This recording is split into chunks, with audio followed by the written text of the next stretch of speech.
This is Regenerative Skills, the podcast helping you to learn the skills and solutions to create an abundant and connected future. I'm your host, Oliver Gaucher. So at this point, I think we all know that YouTube videos, social media posts, and blog snippets will only get you so far. If you really want to develop the knowledge and skills you need to live regeneratively, you need the thorough information in a full book. Through their diverse range of publications, New Society Publishers' books explore topics that are at the forefront of creating positive change in our world. From regenerative agriculture and permaculture to social justice and eco-conscious living, their books cover a wide spectrum of subjects that empower readers to lead more regenerative and fulfilling lives. So whether you're a seasoned environmentalist, a curious beginner, or someone simply seeking inspiration and guidance on your journey towards regenerative living, New Society Publishers is here to support you every step of the way. If you subscribe right now to their newsletter at newsociety.com, you'll be the first to receive sneak peeks at new content and get discounts on upcoming title releases. You'll even get an exclusive discount code on their first purchase of books, ebooks, or audiobooks. So sign up today at newsociety.com. So hey everybody, and welcome back. I'm really excited to bring back one of my favorite episodes from a few years ago when the show was still called Abundant Edge. Now, I currently have my sister and her 3 girls staying with us at the farm for the summer. And last week, we sacrificed a rooster for meat, which was a special first-time experience for the girls. Now, anyway, it got me thinking about the mentors in animal husbandry and sacrifice that I've learned from myself in the past. And Meredith Leigh, from today's interview, really helped to shape my approach on this topic from a few years ago when I first recorded the interview. I had the pleasure of speaking to Meredith Leigh, the author of the Ethical Meat Handbook. Meredith has worked as a farmer, butcher, chef, teacher, nonprofit executive director, consultant, and writer for the past 17 years, all in the pursuit of sustainable food. Now, the meat industry, in my opinion, is the epitome of what is broken in our food system and is a glaring example of the disconnect between humans and healthy natural systems. But Meredith shows us how we can reconnect with animals by treating every step of the process from raising to slaughter, butchery, and cooking with respect and care. Now in this interview, we start by acknowledging the broken and unhealthy state of meat consumption. We also go in depth about the environmental impacts, issues surrounding animal welfare, and the health problems of an imbalanced diet. Meredith then explains how a healthy and reverent relationship to animals and all their products could look like through real examples of ecological management of livestock systems, mindful slaughter, home butchery methods, and preservation through curing, fermentation, and cooking. This is one of the most holistic and nuanced perspectives on every aspect of meat that I've come across that even treats vegan and vegetarian perspectives on the topic with compassion and understanding. Meredith herself was vegan before getting involved with butchery and animal care, so I encourage you to listen through the full episode before jumping to conclusions on the angle that this interview takes. I also recognize that everything about meat, from animal care to diet, slaughter, and cooking, are very contentious topics at the moment, and I would love to hear from you about how you feel and relate to the opinions expressed in this session. So please leave respectful comments and feedback under the show notes for this episode, or any other episode for that matter, at abundantedge.com, or email me directly at info@abundantedge.com. Now before we get started, I'll warn you that I had a little trouble with my microphone, so my side of the interview is kinda muffled. But luckily Meredith's side is much better, which is what really matters. So just a heads up, and now I'll turn things over to Meredith. Hey Meredith, thanks so much for joining me today. It's such a pleasure to talk to you. How are you doing? I'm good. Thanks for having me. Hey, it's my pleasure. Now, I am really excited to get into this topic about talking about meat, especially as a dietary choice, but also through all of the different ethical implications and how that flies in the face of a lot of what scientific research and different opinions are going on out there. So what do you say we just jump right into the questions? That sounds great. All right, cool. So could you start by telling our listeners a little bit about your personal background and how you got to work in butchery and release cookbooks on ethical meat? Sure. I like to say I'm more at home in a room of farmers than any other person. So I'm a farmer most first and foremost. And that's how I got into all of this. I was actually vegan as a dietary way of being. And I was farming like A to Z organic vegetables and cut flowers. And I got some chickens mostly at my ex-husband's behest, because we were looking for their fertility benefit from their poop, right? And we started harvesting them when they were ready to be harvested. And so that was kind of when I got into slaughtering animals on farm and trying to make use of all of the parts. And by that point, I had started eating meat after some traveling around the world and being in different communities, particularly rural communities, where I was watching like whole cycle farms where animals were very much a part of the farm ecosystem. And so, yeah, we started harvesting our chickens, and just economically, we're having so much more success in the small foods economy or small farm economy with meat products than we were with vegetable products. And so we started to specialize in pasture-based, like, honestly raised meats, beef, pork, and poultry. And then realized that we were paying over half of our gross profits to our processing facility or slaughterhouse. And so we decided to open a butcher shop. So I learned how to butcher mostly as a business necessity. But I've always been a cook, and so charcuterie and curing meats and fermentation was fascinating to me, the artfulness of it and the thriftiness of it. And so I guess you could just say that I went down the rabbit hole at that point. And I had a little restaurant and a butcher shop in addition to the farm. And unfortunately, lost all of that due to a divorce. But when I got kind of away from being in the business, I realized that I had gained a lot of perspective kind of on the supply chain, like what's missing from supply chains to make like small farms profitable and honest meat a reality. And so that's when I decided to write the first book. And that is a remarkable backstory. And I think that's how so many people who feel connected to raising and eating meat as a lifestyle would like to think that someone from a previous perspective of vegan or vegetarianism would come to that conclusion. Tell me a little bit about how that transition was for you. What were your primary motivations for a vegan lifestyle to begin with, and what made you comfortable working with animals closely and eventually harvesting them?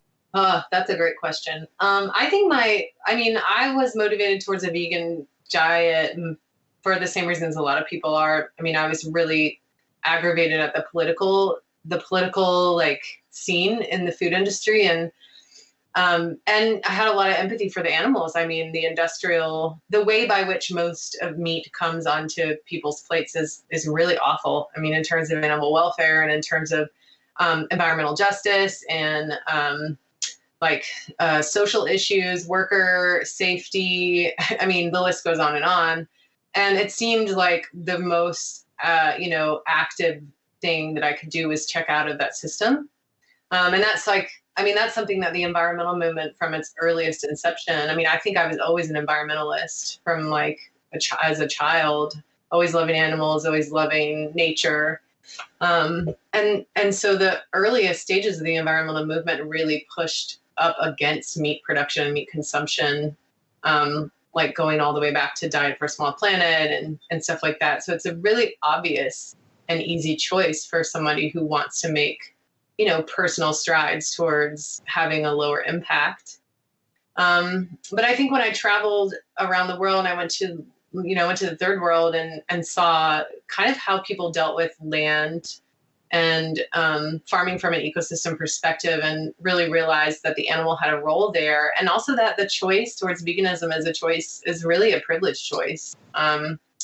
And so that kind of challenged me in a lot of ways, because I am passionate from a social justice standpoint of how to make food equitable and just. And I realized that, veganism really was not digging as deep as I would like to go in terms of trying to fix problems. And so that's when I started just sort of a more mindful inquiry, I would say, into what is up with meat and what's going on with animals in the farm system. And so, I guess I'll leave it there for now, but there, that just started, shall we say, opened a really big can of worms towards the work that I'm doing now. And I have a lot of thoughts about all the angles of it at this point. It turned out to be much more complex as anything is than I thought it would be. That's what I personally have been finding in my own life, because I've worked very close with animals. I've helped to harvest them. And I also consider myself very passionate about ecosystem conservation, ethical eating, and certainly the treatment and the welfare of animals. And I'm glad that you mentioned so many of the different ways that you can approach this topic, but also how you can sort of criticize it. And I mean, meat eating has come under fire from so many sides. Like you mentioned, people point to the environmental impacts of the industry, animal rights, and even the impact of a diet heavy in animal products in general. Right. In your opinion, does meat still have a prominent place in a modern diet? Well, I guess the word that I would scratch my head over is prominent.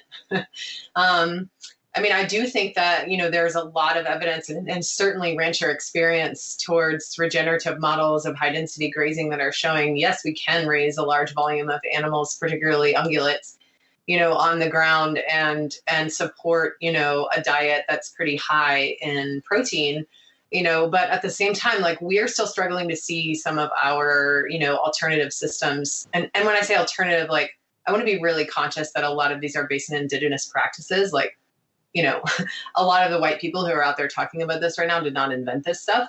Of course. But so I just want to put that out there because I'm a white person, identify as white, and I want to make sure to do that justice. But I think that, there is still like a lot of pushback from the, normal science community about some of those claims. And also like the supply chain is struggling to scale. So even if we can, pretend we can raise, pretend we can bring bison back to the Great Plains and we can raise them in such numbers that, to support, the typical American diet of very high protein. Do we have slaughter facilities that can mindfully harvest all of this bison? Do we have distribution facilities? Do we even have the palate in the American public for that type of meat? So there's lots of questions like on the whole supply chain level about how to make that work. And I think that the most like present way for us to approach this is like the eat better meat, eat less meat type of, situation, unless you are a person experiencing enough privilege to be like super close to sources for honestly raised and like ethically slaughtered meat products, Absolutely. I mean, I completely agree with that. It's been a difficult angle to approach because it's so contextual. It has so much to do with where you live, what you have access to, and whether or not you can find sources that meet that criteria that you were mentioning. Have you come to any personal conclusions? Obviously, where you live and what you have access to is going to be different than others, but certainly can meat eating be justified at the scale that we're currently doing it? No, I don't think so. I mean, I don't think that we can say that we can eat meat at the scale that we currently do and be sure that it's all being produced and, processed with the greatest amount of integrity. Not at all. Yeah. And I think that's a perspective that a lot of people wouldn't expect from someone who's written extensively on this topic and has worked so closely with it. Do you feel like that's starting to change within the meat eating community to sort of find a middle ground between perhaps some more extreme exclusionary diets? Yeah, I think so. I mean, I know that there's a lot of emphasis right now on like keto diets and really high protein diets, and so, with all of that aside, like folks that are not on specialty diets like that, I find they have a lot of appreciation for, and they see the logic behind, like, what about smaller portion sizes, guys? Like, what about, diversifying the types of protein that you eat? And also like making the case for charcuterie where, you experience protein in a completely different way and like bite size, really complex sort of palate experiences. It really appeals to people and they understand, particularly chefs who are huge change makers right now are definitely changing, the way protein presents on their menu and using a lot of offal and smaller portions and letting vegetables shine, but I think also like making a claim that like we should eat less meat or that meat is really harmful is like, it's a way of really pigeonholing our problems and saying that like of all the ways we do agriculture, like meat's the bad thing. But I think you and I both know that like the way we produce vegetables on a large scale is really horrifying too, and so, yeah. I mean, we're here to talk about meat, so we'll keep it on that. But I did want to throw that out there. It's like if everybody decreases the amount of meat they eat, it's not like we all of a sudden solved, the problem of massive loss of topsoil or like water contamination. Yes, exactly. There is a much more systemic problem of how all of our food is produced, and meat is just one of the easiest ones to point at because of how many steps are in the process. It's not just planting, maintenance, and then harvest. There's an actual lifestyle that we can anthropomorphize to a certain degree. I mean, that leads me to the aspect that many people are frankly most uncomfortable about. How do you view the slaughter process, and answer people who argue that killing animals is unethical? Yeah, that's a big one. That's perhaps the biggest one. I mean, I think that like people who feel that animals, like slaughtering animals at all, is unethical, I'm not sure that there's a lot of conversation there. Like I have not experienced that there's a lot of like give and take within that conversation. It's just like, it's pretty much a stone wall from my experience. But my coming to with this has been based on being a witness, and seeing, the most mindful way, shall we say, that we can harvest animals, to stun it first, so to render completely, insensible to pain, and then actually make the killing cut or stab or whatever it's going to be. And my experience with that is that it is, surprisingly peaceful, and it's not associated with the violence that a lot of people think death inherently holds. And so being a witness to that, and also being a witness to humans who are dying, I've noticed quite frequently that dying beings are some of the most peaceful beings among us, and that it's the living who bring the fraught, the fraught atmosphere to the dying process. So, that leads into a lot of other things about like the role that death plays in our culture and the mentality that we have around it. And also the fact that a lot of people who really cringe at the thought of animal slaughter and animal eating are pretty removed from land and life cycle processes. So the life cycle of farming is really foreign to those folks, and understandably so, as we urbanize rapidly. But I think that, I have a lot of ways that I come to the table for that kind of conversation. I've also had experience with, folks in the vegan community who have experienced, trauma in their own lives and towards their own bodies. And that fuels a lot of the emotional discontent around animal slaughter. And so it can be really loaded, I mean, that's just a few examples, but I think that like the reason I've been using the word mindful a lot is not only because it like speaks to people right now, it's very in vogue, but also because it is about like being really present for all the things that come up for you at a moment of death, and asking yourself like, what of these things actually belong to this animal, and what of these things just belong to me? Right? And that's an important question for any context of death, regardless of whether it's something you're going to be consuming or just you have a different relationship with.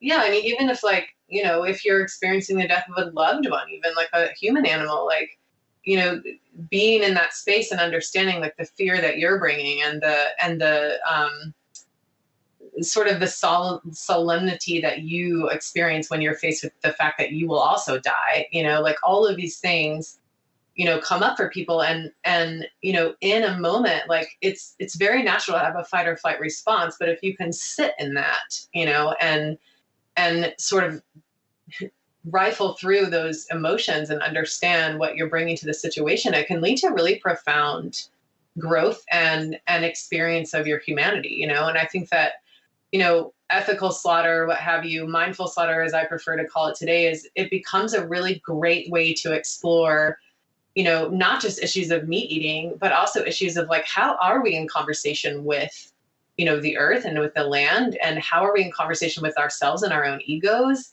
The question of whether or not to eat meat is one that goes back, almost as far as written history, but most of the cultures around the world that have had a land ethic over time have consumed animals and have had like a spiritual as well as an ecological consciousness of the slaughter process. and it's really only, cultures from conquest and cultures that, have high urban or removal from the land that have come apart from the death process and don't really understand it or have space for it. And that's absolutely been my experience and observation too. And of course, it's an overgeneralization, and people come to their dietary choices and their conclusions on the ethics of this topic from many, many different ways. But I agree that usually the largest removal from accepting of how meat fits into diets and the relationship with animals is really only prevalent in societies that are very removed from the actual process of all of their food. And I found this, across the board. I've myself dabbled with vegetarian diets. I haven't gone as far as veganism. And I agree with so many of the ethics of how people arrive to these choices, but it requires a certain amount of removal from the process of ecosystems, of cultivation, of the life cycles, of a lot of what we interact with. And if you're only consuming it sort of as a post-secondary product, I find it difficult to relate to people, not just on the meat issue, but also making connections on how all of the rest of our food is produced and consumed as an extension. And like you mentioned, all throughout history, many, many cultures, especially land-based cultures, have eaten some sort of animal protein for a proportion of their sustenance, certainly not in the way that we are currently eating it in the Western world and on these quantities. But there is a very deep history and connection that is not a disrespectful one in nearly all of these traditional cases. Right. And also just the sense that, Western civilization places such an enormous emphasis on the individual, right? The preciousness of the individual. Of course. And that's not something that herd animals do, right? Nor lots of other cultures. And so I think, the way that I come at it, I'm not speaking about this with any sort of admonition towards those who gravitate towards a plant-based diet. Agreed, My experience, and while many people in that community have gone out of their way to upset me and to target me, I've really found a lot of compassion in my journey with the vegan community, because I can really understand all of the issues and see why that feels like a really tangible choice. And I can also see a lot of the trauma and emotional disruption that informs that choice for some of the most vehement people within that community. And so I think, like you said, it's very personal. But my work is like trying to focus on the folks who have already made the choice to eat meat, right? So saying of course, because of this problem we have, we're over consuming rare muscle commodity. The normalized system is of Big Macs and whatnot is really horrific for the environment as well as for people and animals. And so recognizing that if those people kind of see the textured situation before us and make a change, then that will have more of an impact than the people who don't eat meat, doing whatever it is that they do. So yeah, I completely agree. And I think you and I are kind of on this scale of, we probably have more in common with our priorities and our ethics with many people who've abandoned meat altogether than many people who do it without care for the process. And I agree, talking to those people who have already kind of made an extreme choice in the other direction are much more likely to have a real impact on the industry at large, which I think is one of your main motivations, no? Right, totally. So yeah, and then once you start looking at them, if you have the butcher, the chef, the abattoir, the retail person, and you start to look blow it out and look at the supply chains, and look at systems rather than, the small pieces, then you can really sort of see a ton of different ways to attack the issue that are very approachable to the everyday citizen, and so that's super empowering, right? Oh wow, I can address this without completely checking out from it, and I can address it from several different starting points. I love that approach. Yeah.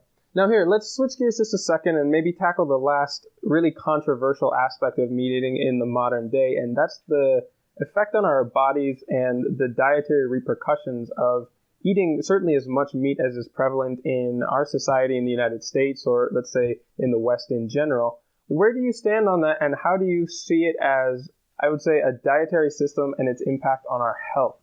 That's such a big question. Well, I certainly think that like the standard or mainstream sort of dietary nutrition science is totally wacko. I mean, what I've seen is that it tends to pretend that everybody is built the same way, number one. And number two is heavily corporatized. And so it is going to recommend and favor things that might actually not be good for human health at all. What I understand about like meat consumption is that it's highly contextual, like you said. There's going to be people. I mean, I know a woman in my own life who has such severe chronic illness that the only way she's been able to feel better is on like a really high protein diet and relatively raw protein. That being said, she's also, I would say she's like postmenopausal. And research is showing that like as a person ages, the ratio of protein in their diet should increase because of certain hormone pathways and the way protein is processed in the body. So if you want to like say anything general, I think it would be that the younger a person is, the higher amount of carbohydrates via legumes and vegetables that they should be having in their diet, as well as fats, right? So that kind of brings in animals as well. And then as you age, like the level of actual protein increasing. So, I mean, that would be like the simplest way that I can answer your question. Sure, and it's a very complex issue, like you said, and I really like what you mentioned at first, is the assumption that everybody's body or everybody's chemical makeup or dietary or even lifestyle choices are going to be conducive to right. a mass-marketed idea of an idealized diet is completely unrealistic. And I think from what I've heard in so many different spheres and what you've repeated here, you really do need to take the time to figure out what works for you, your body, and that might even fluctuate with what you're going through on a rather short-term basis. Totally. Yeah. And like, the other thing I wanted to mention is that, you know, we don't just make decisions about what we eat based on what is healthy for us, right? Like a lot of people eat what they eat because of emotional reasons. Like you need comfort, or a lot of people eat because of environmental reasons. I know that I make decisions about what I eat because of what I know, right? You know, and I have the privilege and the comfort in order to do that. So, you know, if you were to ask me whether I would prefer to get my fat from, you know, fatty fish or from, you know, red meat, you know, then I would probably say fatty fish. But I know that there are like some serious issues with sustainable fishing, especially when I live in the mountains of North Carolina, right? Yeah, in terms of distribution of that fatty fish and in terms of availability of the fish within the population, right? And like the methods by which that fish is being caught, you know? And so, but what's available to me and what makes sense is for me to be eating like grass-fed, you know, honestly raised and, you know, mindfully slaughtered beef, right? If I want, you know, some heavy saturated fat and some, you know, some red meat. And so, you know, it's like, you know, if I'm given the choice to eat, you know, locally raised pork that I know how it lived and died, but I know that it was fed GMO feed, or go and buy a certified organic pork chop, you know, that I have no idea where it came from or how far it traveled or how the animal lived or died, you know, I'm probably going to choose the local. And that's me, you know, that's my personal decision because of what I know. But my decision is not necessarily based on what I believe is best for my health, because I don't think that ingesting, you know, genetically modified foods isn't necessarily the best idea. Sure. Yeah, it's a very complex issue, and I love the nuances that you approach this from, and the admission that the amount of knowledge or awareness that someone has, and also the privilege and the resources that they have access to, could be the deciding factor of the dietary choices that they make. Right. And what I say often, find myself saying often when I'm in like debates about this, and like whether it's a good idea to eat meat full stop, you know, it's like, well, honestly, sometimes I feel like it would be totally fine if all the privileged people decided not to. You know what I mean? But like, you know, there's a lot of folks who don't have that option of cherry picking what they eat at all, you know? So we've got to take that into consideration for certain. Absolutely. All right, so let's talk a little bit now, because we've kind of dissected all of the controversial aspects of the meat industry and meat in diet at this point. Let's start taking more of an approach towards aspirations and what an ethical meat-based diet can look like. So what does ethical meat specifically mean to you, and how do you go about finding it? Well, ethical meat it's summed up by a good life, a good death, a good butcher, and a good cook. And that there's a lot within that, but that's the quick and dirty definition. And you would want to, the best way to go about getting it is to establish relationships, right? So if you have the ability to raise animals yourself, that's, a great way to get it. If you can establish relationships with people who are raising it, then that's another great way to get it. So farmers market, online buying clubs, cooperative groceries, and stuff like that. Right. So right off the bat, it's very clear that ethical meat is harder and harder to access, when you can't prioritize food choice, right? If you don't have the privilege to prioritize food choice. But for now, that's the easiest way to go about it. Certainly. So let's talk about your personal hierarchy then of what you look for when buying meat, because access and different factors are going to be different for everyone. What would you prioritize first? What would I prioritize first? Well, I guess, if I'm out at a restaurant, I will absolutely ask how the animal lived and died. So I think and if the person can't tell me, then I'll just avoid it. Right. So Sure. That'll be my first question is, and sometimes if I have a relationship with the person who raised it, then I'll know how it lived and I'll know how it died, and after that, I guess it would be what it was fed. Right. I would probably, use my sensory cues to look at it and see what I felt about it, especially if it was a raw piece of meat, does it have good color? Does it look like there was stress in the animal? But again, this is all based on the knowledge that I have, right? And in my classes and stuff, I seek to teach people, like, look for speckles in the meat, look for oxidation, look for, if you're able to butcher your own meat, which I recommend as many people as can possibly do, try to get into it, at least on a rudimentary level, you can start to recognize signs of stress in the muscles and in the fat, in the glands of the animal. And so you can build an awareness of what really quality meat, really quality fat looks like, what the joints feel like, and then you're on your way, right? You can kind of sniff it out right away. Well, so if you recommend more people get involved with butchery, what would be the first steps and sort of a transition into processing meat yourself?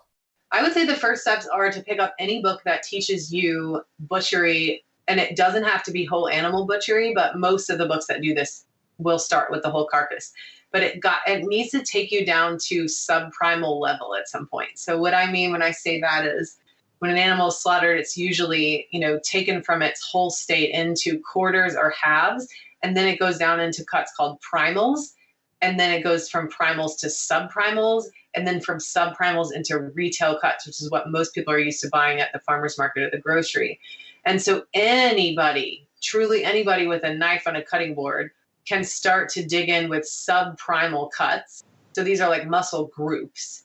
And most of them will fit on a standard 18-inch cutting board, right? And you can, with the exception of some beef subprimals, because beef is large, but you can get subprimals from a local butcher shop, from a farmer's market. Lots of farmers can set it up with their abattoir to get you that whole cut. And not only will you pay less price per pound on that whole thing, because the farmer won't have to pay the butcher to cut it down for you, but then you can also probably get more meals out of that one piece than you would if you bought each of those steaks, what have you, solo.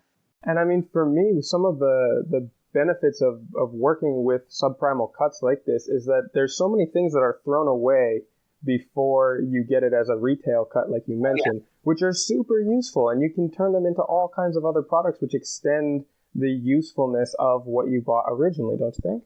Totally, yeah. I did an article for Mother Earth News last year that was called Beef Subprimal Butchery, and there was a there was an example in there. If you get a top sirloin subprimal, you can produce like 3 months worth of steaks. I mean, I don't know how much meat, we're assuming people eat, but we're not assuming that they eat steaks every night. But you can get like a decent, suite of meals for your family for a much lower price per pound than if you went out and bought all those steaks, one by one. And the process is very simple for breaking down that subprimal into usable cuts for the family. And you also have options, right? Like you don't have to cut it one certain way. Like you could produce roasts as opposed to steaks, or larger grilling cuts as opposed to smaller servings. So it gives you a lot of creativity, and it empowers you to make more flexible choices in the kitchen, in addition to the bang for the buck, right? Well, that's exactly one of the things that I love about this, is because a lot of people complain that eating ethically raised meat or organic meat or locally raised meat is so much more expensive, and as it should be, because there's a much more care, there's a lot more, or there are much higher quality feeds going into the process, and people need to be paid well for this. But if you want to offset that cost and still make it affordable to an average person, you just have to get involved at an earlier stage of the processing. Right. So a quick explanation of that is like, so probably the highest cost in small scale meat production. So if you're already in the camp of being like, okay, I'm going to buy my meat from a small scale farmer, then one of the highest costs that that farmer is incurring is the slaughter and processing fees that they pay a third party usually to do. There's one flat fee usually for, actually killing the animal. And then there's a per pound price for what we call cut and wrap processing. So that's taking that animal from, the hanging weight, so the weight of the animal without the blood and the organs once it's killed, down into all those retail cuts. So if you buy as whole as possible, then the farmer as a business person cuts out those cut and wrap costs and can then turn you those more whole portions, turn them over to you at a lower cost per pound, or should be able to. And that's another thing, is that you might have to advocate for yourself a little bit. If the farmer doesn't know that you're savvy, you might be buying your subprimals or whatever for the same price that you would be buying your ribeyes for. So you definitely need to be, making sure, like, hey man, I scratched your back, you scratched mine. You're avoiding some business costs here. Like, how about you turn over the reward of that a little bit to your customer? And, most people who are involved in small scale alternative agriculture movements are definitely into like, let's all work together to make this possible.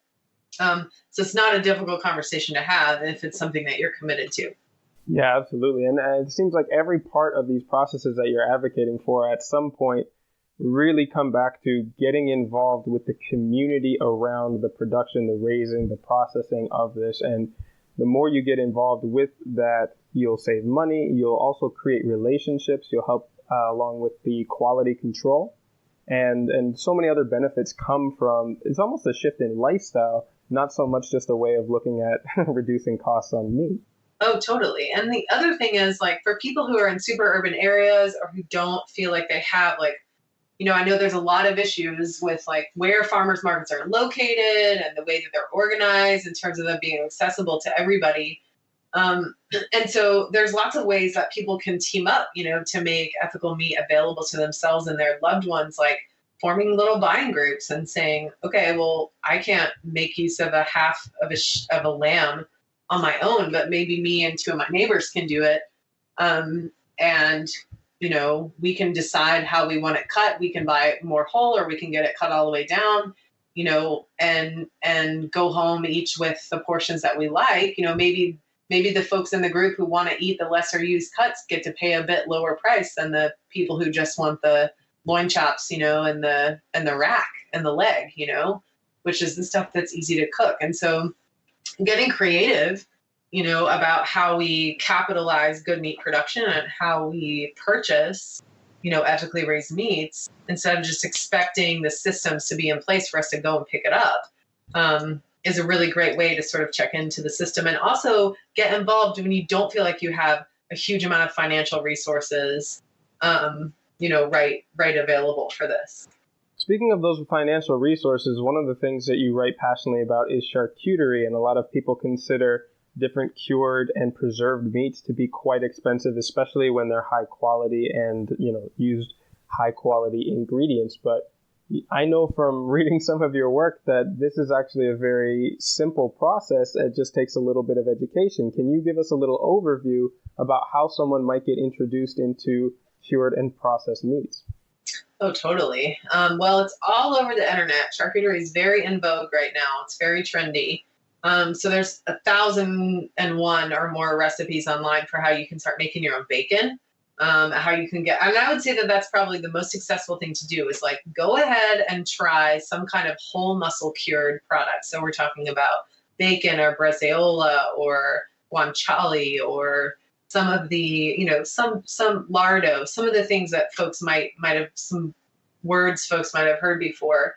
But all that entails, and even just making your own deli ham for like lunches for your kids, it's a very simple process of just getting salt on meat to draw down the water in it. And then, after a prescribed amount of time, you're going on to either roasting that item, smoking that item, baking it, or if you want to get a little more advanced, fermenting it. And so, I have a huge soapbox about like charcuterie and its gourmet status, because really it comes from extremely industrious people all over the world who are dealing with extremely meager circumstances, and have to make the most of the animal and have to do it without ready refrigeration, without ready fire.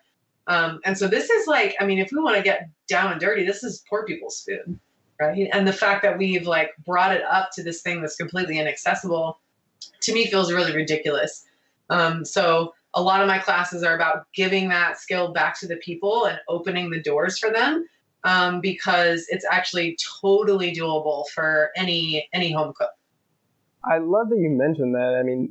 Just like you mentioned with this being sort of poor people's food, it came out of the needs for preserving things for a longer period of time, using the minimal possible resources, not having access to refrigeration, and all these things. And in so many cuisines that I've sampled and been a part of around the world in my travels, that's where the most rich, most beautiful and well sort of taken care of and processed food comes from is the need, the the preservation process and the appreciation, fermentation. Yeah, exactly. And like you said, it has been put on this sort of elevated platform, but if people rediscover the origins, this is something that we can really reclaim as food for the people. That's right. And it's also something that there's a lot of room to play with. So all respect to tradition, there's some beautiful, beautiful things that people in the old world have done, and there's no reason to change them. But at the same time, if you master the basic technique, you can really take off with a lot of creative flavor profiles and really make it your own. And a lot of chefs are waking up to this right now in terms of how they incorporate, animal proteins and charcuterie or via charcuterie onto their menus. It's like, wow, I can really jump off big with, sausage making or with meat fermentation. And not only that, but I can really impact the way that people experience protein. Instead of it being this like huge 8-ounce portion in the center of the plate, it becomes this much more nuanced, much more complex, sort of specialized experience. And I think that could really do wonders for, the problem of meat in our culture, I completely agree. Now, let's talk a little bit about integrating animals into your garden. I want to talk more about the aspirational aspects of integrating animals in a healthy way and what it could mean if we were managing, from your experience in working with animals directly, and how they integrate in with a holistic homestead. Yeah, well, they integrate in beautifully.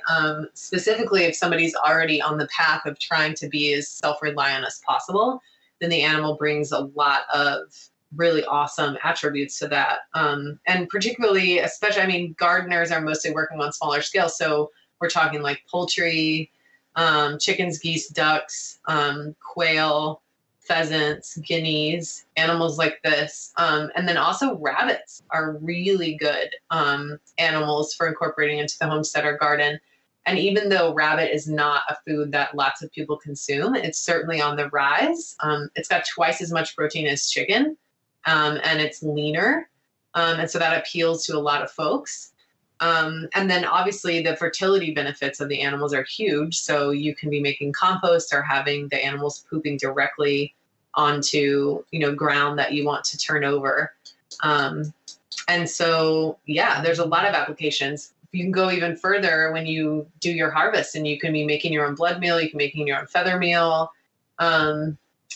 You can obviously get a lot more meals out of, home raised animals, because you got all of it to deal with, So making pâtés, making really rich stocks, in addition to eating like the skeletal muscle that you're used to eating in terms of roasts and steaks and whatnot.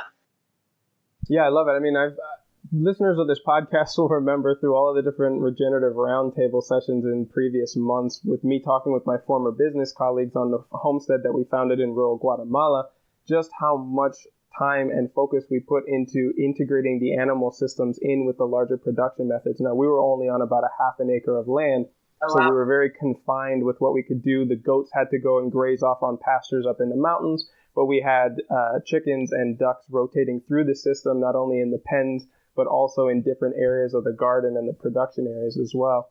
And that's something I've been very passionate about since I had more firsthand experience of how it works into a mixed-use farm and not just focusing entirely on one of those enterprises, and all of the different byproducts that not only add fertility to the system, but majorly cut down on work. I mean, we had it at the point where the goat pen only needed to be cleaned out about once every month and a half because of having the chickens in there, oxygenating the compost, cleaning off the goats directly. They'd often just perch on their bodies, even the little ones. It was really cute.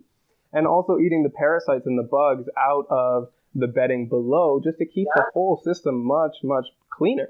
Totally. And like it used to be, I mean, I don't know that you couldn't necessarily raise some of those larger animals on the small scale, but I mean, like Korean natural farming and a lot of these approaches are, there's a lot of ways that you can use like microbial teas and sprays to really manage animal pens on the small scale, particularly like even pigs, like the no smell piggery for Korean natural farming. If people are interested in this, like look it up. But it's all about working with, indigenous microorganisms in order to like neutralize odors and speed composting of animal waste, and then really getting the animal super integrated into eating slugs or pest control, other pest control applications. Yeah, it's fascinating and it's dynamic. It's a living system, so there are always things to monitor, to tweak. It can be very hard. It is a lot of work. But it's very rewarding, and I really valued the relationships that we built with the animals, even though we knew that at a point at the end they were going to be harvested. And that does a lot for an understanding of the life cycles of production methods like that, and how, though there is a sharp cutoff of their useful life in those systems, taking care of every step of their life cycle in between and making sure that they're very well taken care of, they're healthy, they're happy in the process, really connects you to every aspect of how you're producing and how you're eating. Right, and that the animal is fulfilling a role in the ecosystem, right? Like it's not just there for us to consume it. Right? Not at all. It's there because it has a unique capability. Your goats can eat invasive plants. How amazing is that, right? If we continue to disturb, ecosystems at the rate that we are as humans, like what is the being that can remain in conversation with the earth? Well, the herbivore, right? So how beautiful is that these animals have a role, and how wonderful it is for us to give them that niche, right? In addition to them being food for us. Indeed. Now, to kind of wrap up here, can you talk a little bit about, from your opinion, what's the ideal interaction between human and animals look like, and how can we sort of transform our current meat system from an industrial and exploitative one? What might it look like if this were a healthier industry at large? Yeah, that's a difficult question to answer at the scale that it needs to be answered. But I would say ideally, it would look like first of all, it would look like prosperous farmers, who are able to make a living on the farm, and set up the systems on their farm in a way that made their farm a thriving ecosystem, right? And if that happens, then supply chains, I believe, would develop for meat to reach the people in a mindful way. But right now, it's like we have a lot of other stuff that we have to address Sure. in order for that system to happen to scale. I think people of privilege right now can like get off of the, the podcast or whatever and go home and start doing something, whether it's buying differently, eating differently, cooking differently, eating different things, to start making changes in the system. But I think certainly plugging into farmer communities and making sure that there's a solid framework for prosperous rural communities is certainly probably like the missing link in the situation. Yeah, and I mean, that goes to reinforce so much of what you already said. And no matter where you're coming from, your level of privilege and whatnot, the more you can get involved in the process, in the life cycle, in the quality control of these, the more you can engage with it in whatever you have access to at the moment is a step in the right direction and is something that can grow from there. Right. Absolutely. And then I think, if you're interested in going a step further, it's like, maybe try digging into some policy changes, right? Maybe try digging into some things that make good food more accessible to more people. Maybe try digging into some of the regulation around, animal processing or CAFOs. But that's sort of next level. It's a whole new can of worms, but you're absolutely right. Yeah. So before I let you go, Meredith, could you tell us a little bit about how listeners can get in contact with you, learn more about the courses that you offer, and educate themselves further on ethical meat? Sure, absolutely. So my website is Meredith Food, MERELEIGHFOOD.com. That's also my social media handle at Meredith Food. So I'm most often on Instagram and somewhat on Facebook. I'm so horrible at Twitter. So if you go there, you won't find much. And my books are the Ethical Meat Handbook and Pure Charcuterie. 2 books available on my website, also available anywhere that you buy books. And those are great ways if people feel super invested into this to invest in the books, read them, and you don't have to do everything, but pick out a couple of things that you want to start, and I'm available, I am answering Instagram messages all the time. My phone number, my voice message is on my website. If people want to call and leave a message, I will definitely try to get back. I'm all about interface about this. So I'm not turning anybody away, at least not yet. Fantastic. Those are some great resources there. I personally have really enjoyed the books that you've put out in the ones that I've been able to skim through, and I can't wait to start implementing some of the fantastic advice. And more than anything, the recipes in there are incredible. When is the second edition of the Ethical Meat Handbook coming out? I think I just got a notification from Amazon that it's dropping in February of 2020. So it seems like, maybe first thing next year.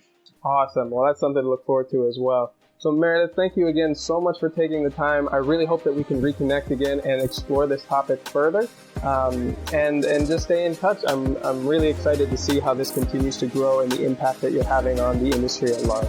Awesome. Thanks so much, Oliver. Great speaking with you.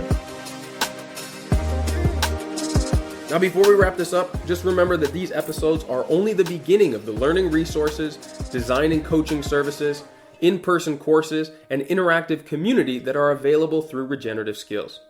The Discord server is our free community where you can connect with other like-minded listeners, exchange ideas, stories, tips, and resources, as well as interact with me directly and quite a few former guests from this show. Our Instagram account @regen_skills is the best place to see the projects that me and the team are working on, both for clients and collaborators, as well as on our own properties. I'll also be announcing the certification courses, workshops, and gatherings that we've got coming up later this year. If you're interested in getting dedicated support for your own project, you can now schedule a free planning session with one of our team members through the request form on our website. You can also find all the links, show notes, and past resources there at regenerativeskills.com. We truly believe that no matter your experience, your knowledge, abilities, resources, or background, you can be a powerful force for regeneration on this planet, and we're here to help you find your path. So as always, remember to keep taking those little steps every day towards a regenerative future, and I'll be right by your side along the way.